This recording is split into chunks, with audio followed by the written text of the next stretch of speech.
Yeah, this is digital. A lot of the conversation is social, especially with the panelists we have here. A very social media savvy bunch. So Melanie, you want to start and we'll go down the row? Sure. So I'm Melanie. I'm Director of Communications for Opia Talk, which is a startup in the e-commerce space. We're out of Baltimore in Fed Hill. And I work on our thought leadership and content marketing. So my job is to drive leads through content. And I do that primarily on LinkedIn. Take it away, Courtney. I am Courtney Barnes. I work at LinkedIn in the marketing solutions department. LinkedIn is split up by vertical. I handle a lot of the media and entertainment clients. If you're not familiar with LinkedIn, marketing solutions is most of the kind of the advertising space. There's talent solutions and sales solutions, which are totally different departments on LinkedIn. And I'm Rebecca Foss. Can you hear this okay? Rebecca Foss. I'm the Director of Social Media at University of Maryland University College. It is the online arm of the University System of Maryland. Not a traditional college. Our students are a little bit older, working adults, so we use different social media platforms to target our different audiences. And so, Rebecca, I want to start with you.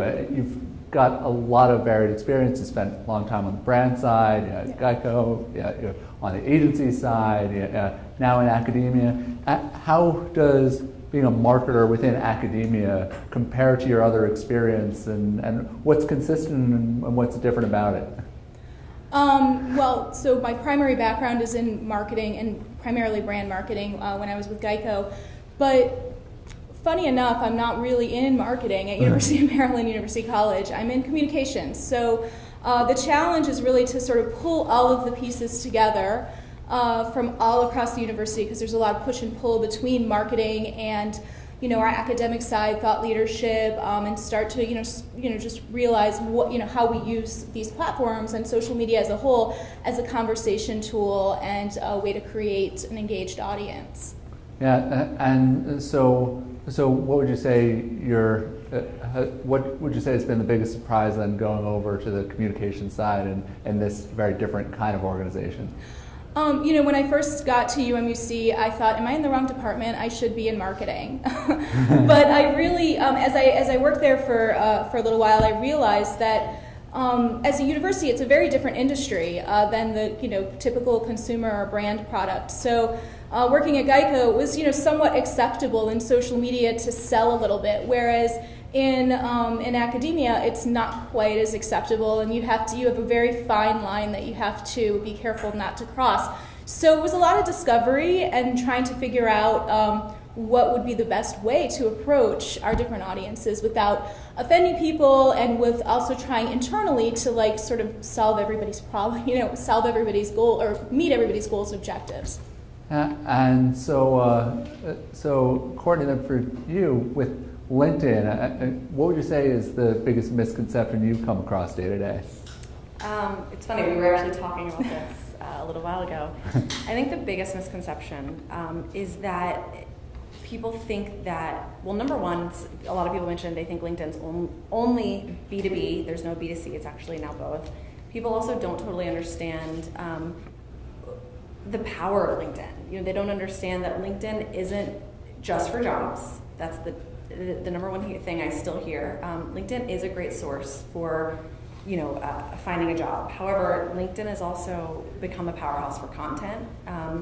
LinkedIn gives you an amazing opportunity to push content out there to not only help you sell a product, but to help you create that awareness, become that thought leader, and really teach people about your company. And I think that a lot people don't understand that LinkedIn can do that. They don't always see how LinkedIn does that, because a lot of people still think of LinkedIn as just a job tool, to help you find a job. And I've got to preface this. One of the things that surprised me when I was speaking to the panelists before was that there wasn't a direct connection among them. And so it's going to be a very convenient segue. Note that LinkedIn is not a sponsor of this session. This is all just very organic. But Melanie, given what Courtney just said, I'd love for you to share your experience with using LinkedIn for content marketing and actually that turning into some real business. Yeah.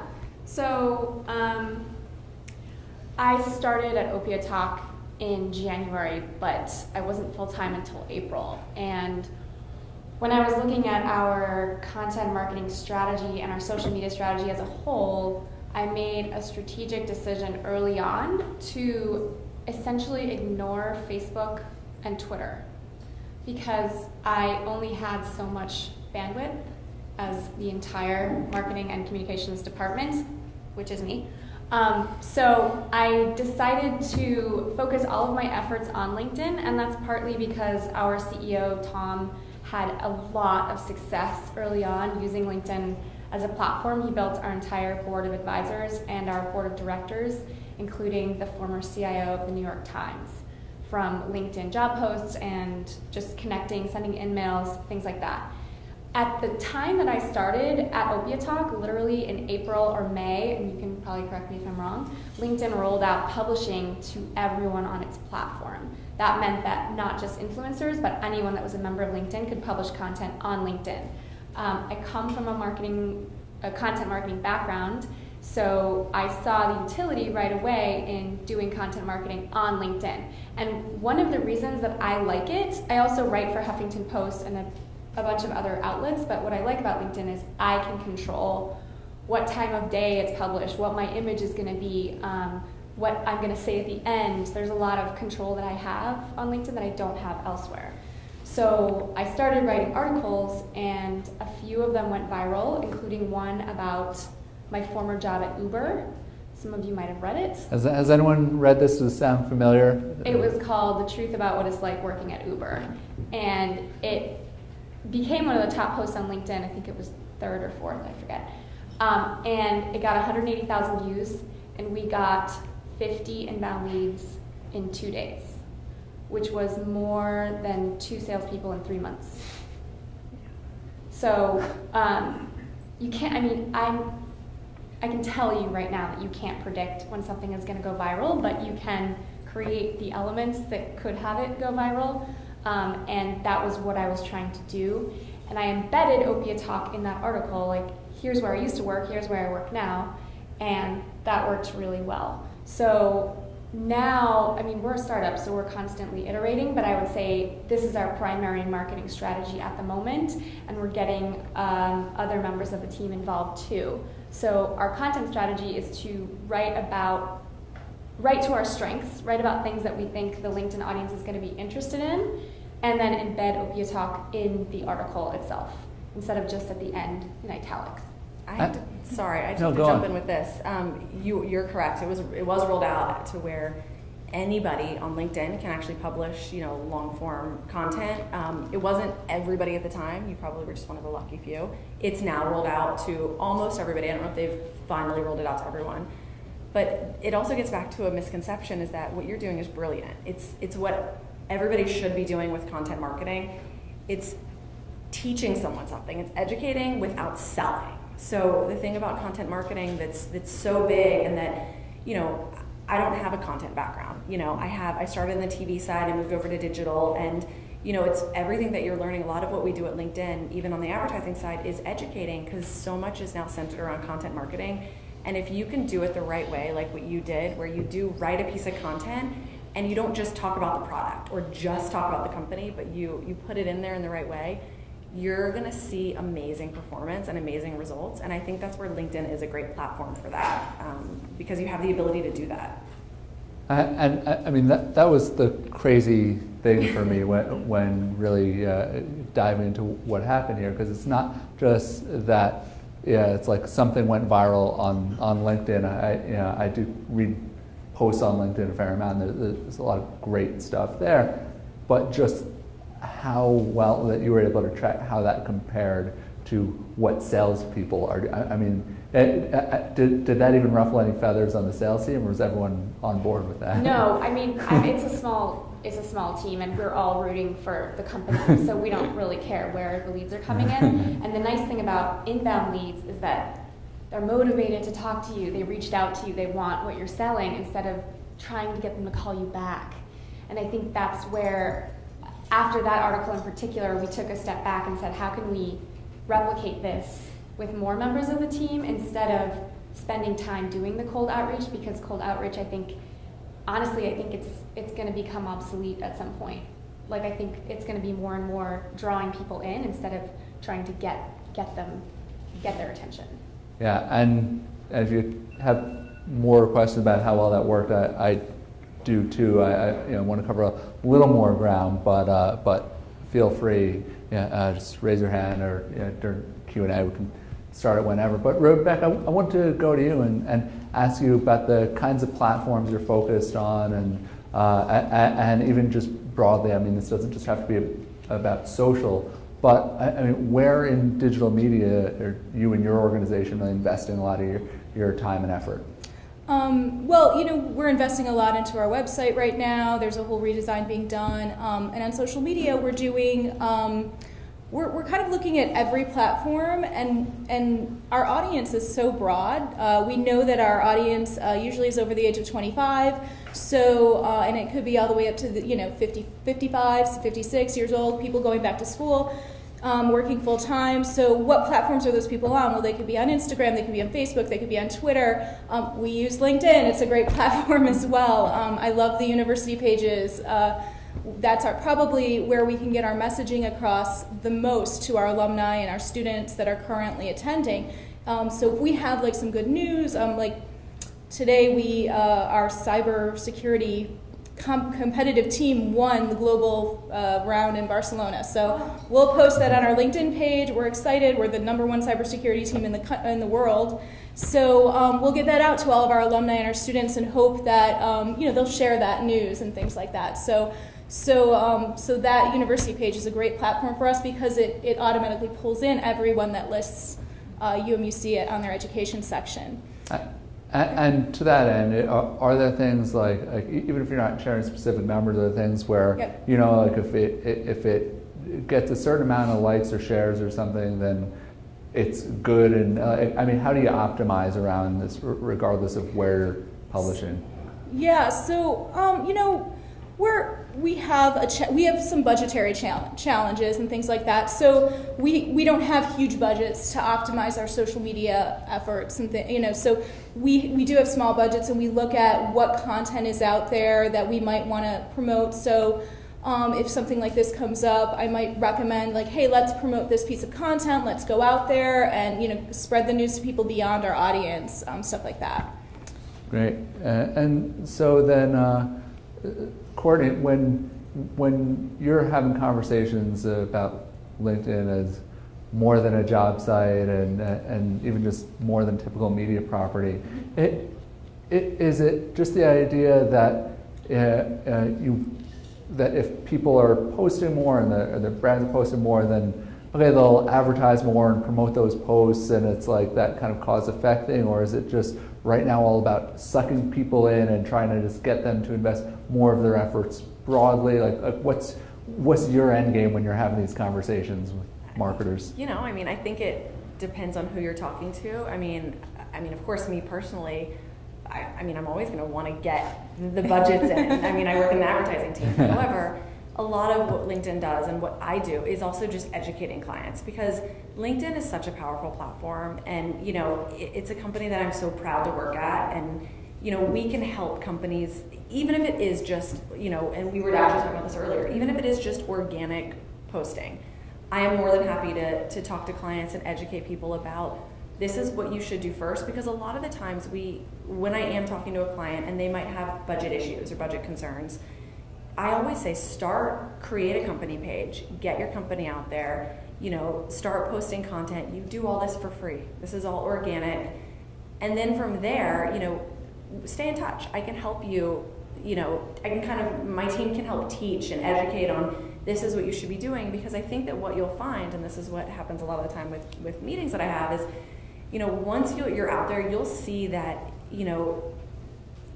it's being heard, and people are really paying attention, and they're on LinkedIn for a reason, and it's not just, it's not just the job site. They're there to really better themselves, because if you think about why you're on LinkedIn, you're there to create kind of this professional identity, and you're there to, whether it be to connect with someone because you really want to do that in the future, or to better yourself right now by, reading content or, whatever it may be, I think it's always important for companies to be there and to be kind of front and center in front of the audience that you're looking to reach, whether it's organic or paid. And so, is there any business out there that doesn't need to be on LinkedIn? I mean, does every single business need to be there? Does every single person need to be there? I mean, I don't want to say every person needs to be on LinkedIn. I do believe every business should be on LinkedIn because that's what, LinkedIn is a place for companies to, it's a place for you to get someone to raise their hand and say, I want to hear more about you, without being in your face, like, I just want to sell you a product. If you think about, when you say a company might be advertising somewhere else, it's a display ad or whatever it may be, and not social networks, but maybe other publisher sites. I think it's very important for companies to have a presence on LinkedIn, even if it is just a small presence. I think it's a way to get your message out there to people that they're interested, they're there for a reason, they're there. It's in a trusted environment. I don't want to say every person needs to be on LinkedIn. It depends on what you're doing or where you want to go. LinkedIn's goal is to get kind of the entire global workforce on LinkedIn. We're, about 50% there with over 300 million members. LinkedIn, I think, is growing at like 2 members per second. So I think it just depends on, as an individual, depends on what you want to do and where you want to go. As a company, I think it's very important for everyone to have a presence on LinkedIn. I just want to go back real quick to pushing content, so investing in advertising on a platform like LinkedIn.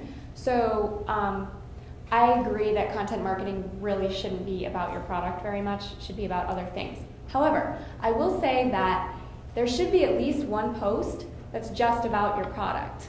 So I wrote a post called "The Best Conversion Hack You've Never Heard of." We're a B2B company. If you're in e-commerce, you're always interested in conversion. You want to know, how do I get more people to buy on my site?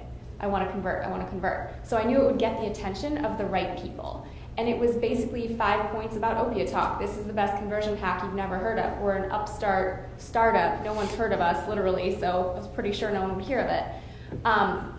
That piece, so one of the KPIs that I look at when I'm doing content marketing is how many shares am I getting per view.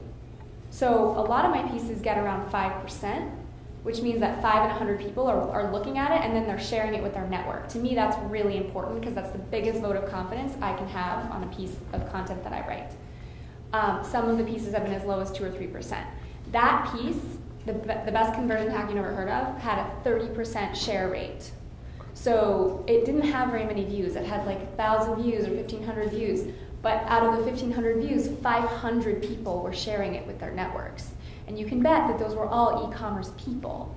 So when we saw that crazy high share rate, that was when we decided to invest in that particular piece of content. So we pushed it to a bunch more e-commerce professionals using the LinkedIn advertising. And that has been a major part of our marketing budget. And we saw inbound leads off that article for at least 2.5 months consistently every single week. So I think for someone like me who's creating a lot of content all the time, I'm not just gonna push everything. I'm gonna see how much traction I can get with my organic traffic. I published the Uber piece for free. I didn't push it at all.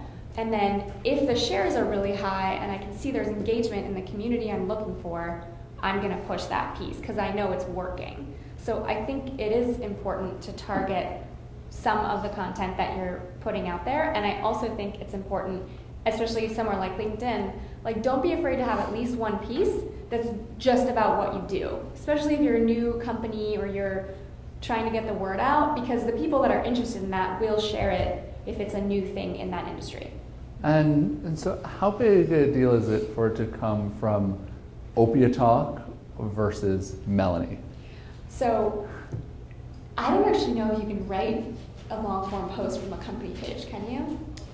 No. You can't write a long form post right now from a company page. You can put it onto the company page. You can put it on the company page, but you can't publish it from the company page. So this is actually kind of a thing because I have my own brand separate from Opia Talk, which I can't really use right now because I've branded my LinkedIn profile to Opia Talk. And so I would love to see that at some point figured out. If we could publish from company pages, pass it along, that would be really helpful because right now there is no way to do that.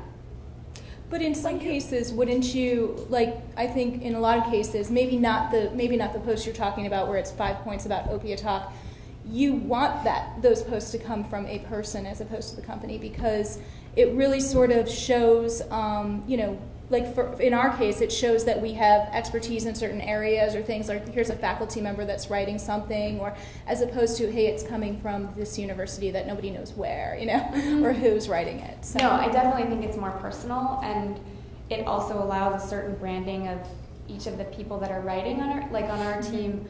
I'm a millennial and I write about millennials from my LinkedIn page. So we have a whole series about millennials, and that comes from me, and I've got a sort of brand going around that.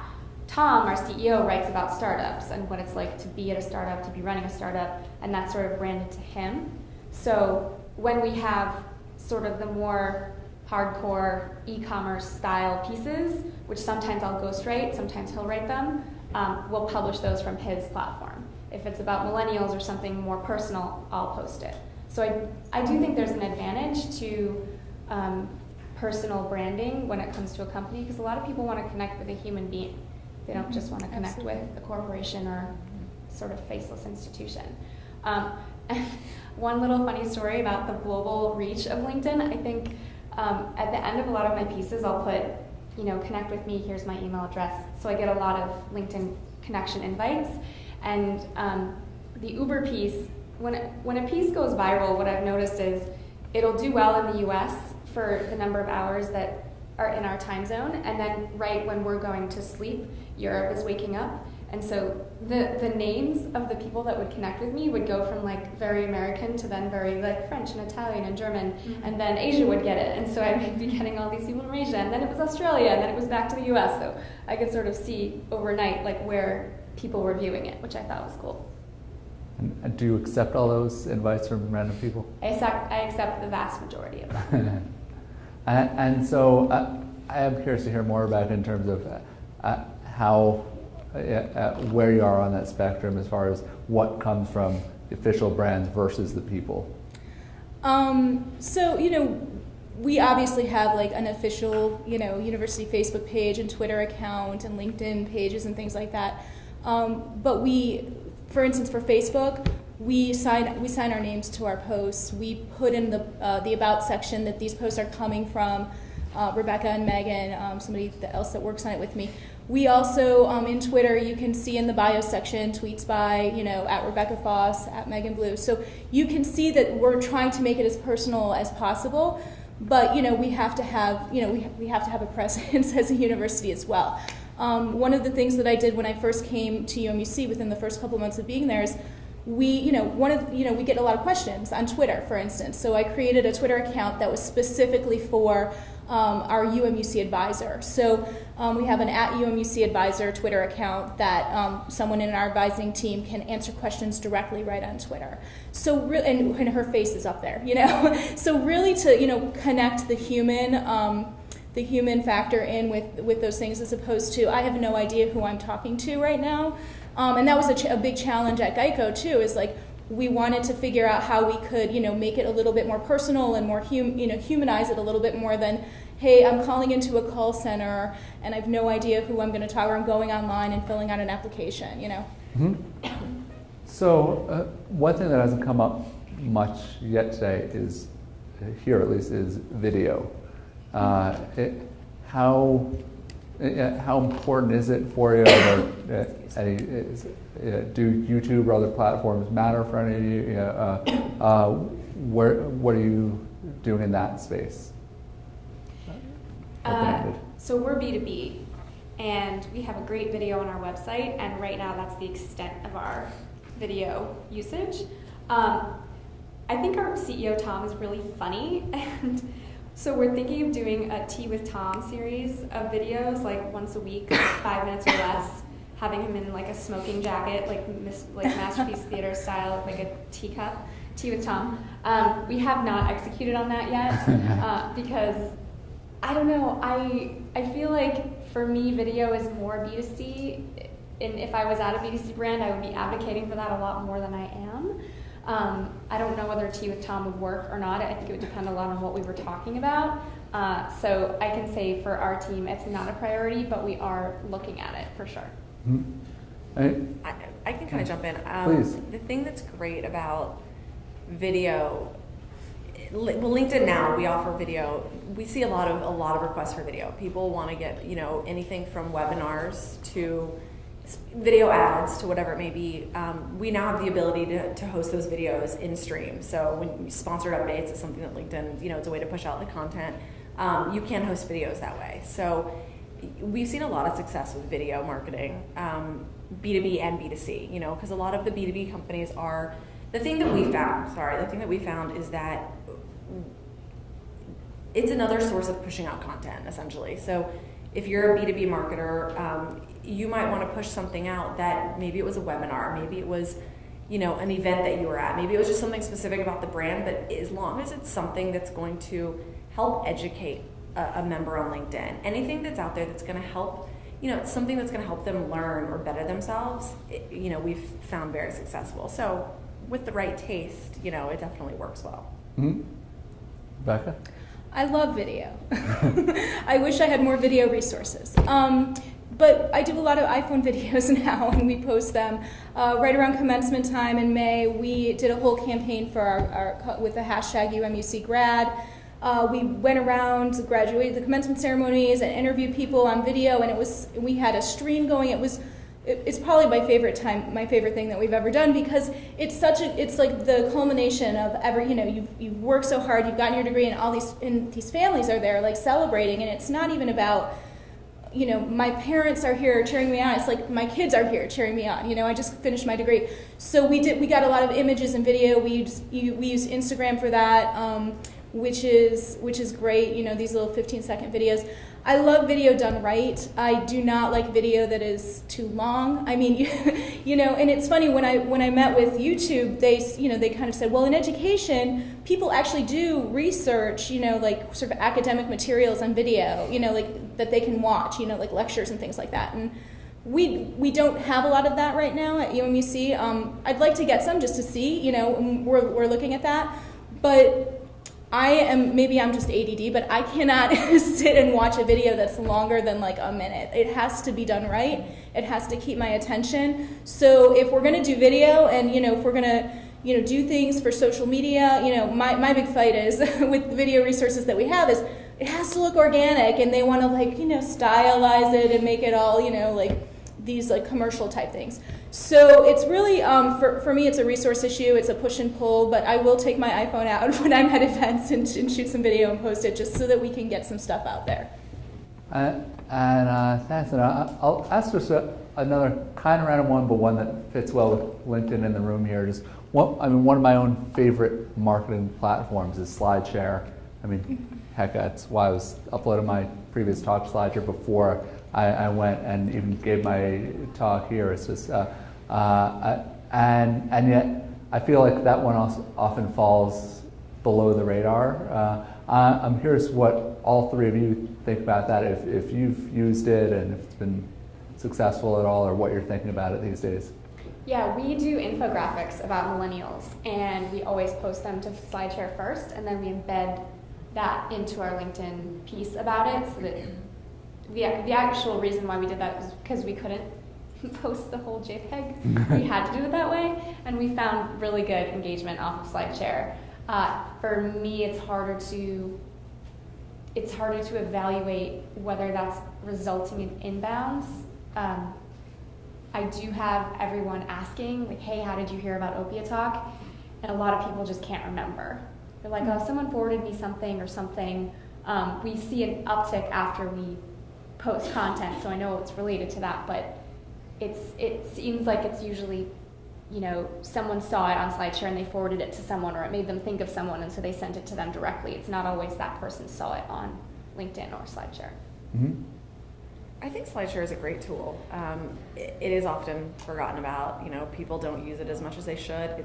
It's easy to use. It's a great place to store, I think again, it depends on what you're doing. It's a great place to store a lot of infographics, a lot of presentations. If you, LinkedIn obviously we have the ability to integrate SlideShare into the ads. We have some expandable ads that actually would expand to the SlideShare presentation. But you're right. A lot of people do forget about it, and we'll kind of tell them to, create a SlideShare account and upload your information there. And it's not in a lot of conversations, which I think it should be in more. We use SlideShare. And we use it we don't use it for our students or to gain prospective students.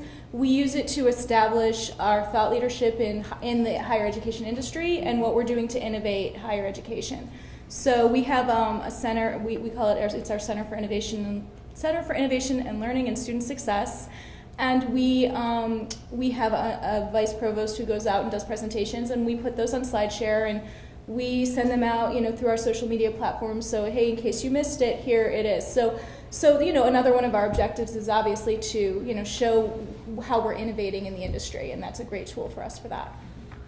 And so looking further out, next generation of things that may or may not even be totally viable marketing platforms. Say there was some conversation earlier this morning about Snapchat.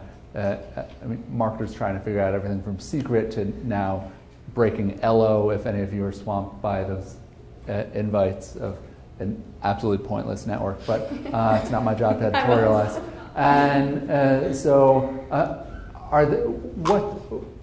what are some emerging platforms out there that at least fascinate you? One that you kind of want to see where it's going, or when you're excited to do something with. What's kind of on the cusp that interests you right now? Someone else can go first, I'm thinking. Again, our target audience is not the Snapchat audience, so we're not really looking at that. We're not looking at, I wouldn't call Vine emerging anymore, but we're really focusing on where our audiences are, and our audiences are generally on the not emerging platforms. They're a little bit older, they think it's emerging after all the millennials have already done it. So we're not really looking at that too much. That's fair, yeah. For me, it's tough because a lot of what we do, what I do at LinkedIn is just compared against Facebook and Twitter. LinkedIn is kind of the only, I personally feel that it's the only platform like itself out there. You can't really compare LinkedIn to Facebook and Twitter, but it's tough. I don't really hear about anybody talking about the emerging platforms because it's so different from LinkedIn. Well, are there any, even outside of, say, what you're going up against head to head, are there any that you think just fascinate you in some way as far as the potential for others, even if it's not in your competitive set? There's always something new out there. Yeah. I can't think of one off the top of my head. I was, and it's not even emerging anymore. This was last year, but last year I looked into Vidi, which was the emerging video platform, and I thought, oh, this is going to be great, and we started using it, and then it was gone, I would just say I think that crowdsourcing to me is the most interesting trend. And I think, I'm looking to crowdsource an article coming up for us because I didn't know that you could make a Google Doc totally open to anyone. So I want to do, you're a millennial if, and I'm going to write to my list and say, okay, we're going to crowdsource this. Come up with whatever you can come up with and just upvote, use a plus sign to upvote, super simple. And crowdsource an article. So I think stuff like that, or crowdsourcing a video or something where a lot of people are working together at the same time, is some of the coolest stuff that I think is going to emerge more and more. And I think there's a lot of power in that that's still untapped. Awesome. So what questions do you have? We've got three people with a lot of varied and vast experience here, and people I'm excited to learn a lot from. Yeah, please. So I don't think you're going to give away your algorithm, but so I publish to LinkedIn as well, and I find it interesting that I do all the things you're supposed to do, right? Or that I think you're supposed to do. And then some articles will go 10,000, 12,000 views with 600, 700 likes, and then others just that are just as good content-wise fall flat. Is there, again, without giving away their algorithms, do you have any tips as far as being able to gain a greater reach or anything like that as far as what you publish? Or what how a person can write and publish? I think I mean, to be honest, it's a tough question. I don't have a good answer for you. Okay.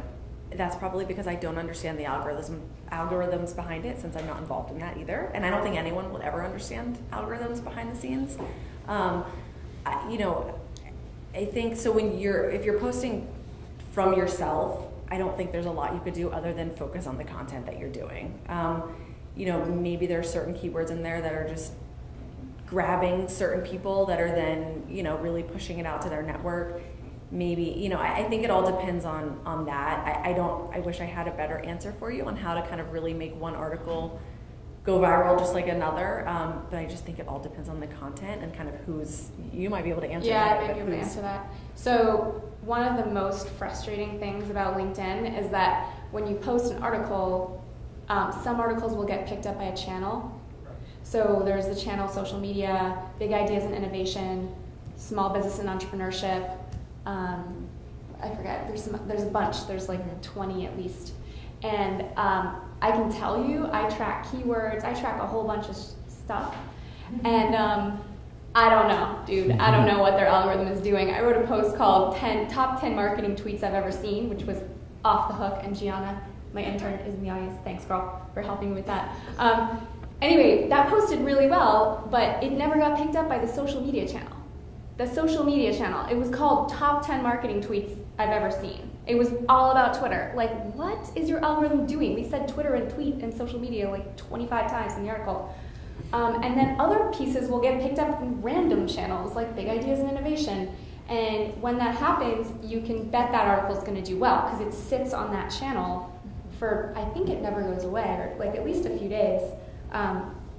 So is the lesson there that LinkedIn doesn't want you talking about Twitter? The lesson is, I don't know what their algorithm is doing, but the best I can tell you is focus on your title. Your title is the most important thing that you can possibly focus on. If people don't click it, they can't read it, they're never going to share it. It has to be a title that doesn't give away the piece. There's got to be a question like, well, what are the top 10 marketing tweets? You don't already know what it's about, so don't give everything away in the title. You got to do a little teasing. And the image. And the image is also super important. Yeah. We also have an editorial team that manages a lot of the channels. Things, excuse me, things over time. I mean, I've been at the company for a year and a half. I can't even explain how much content marketing has evolved. And these channels, I mean, there weren't even channels when I started. There was editorial team literally just like picking titles from certain posts and putting them in there. So now there is, you know, with the Pulse acquisition and, you know, everything that's going on, there is an algorithm and the editorial team manages a lot of that.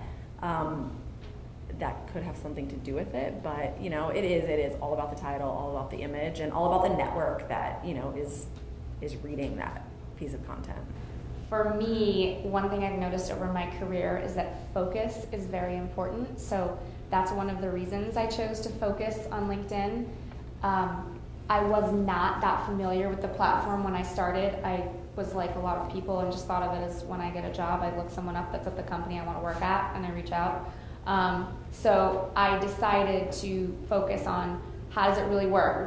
What's going on with the algorithm? What does publishing look like? What are the posts that are doing well? I did a lot of research at least the first 6 weeks before I published. I just did research.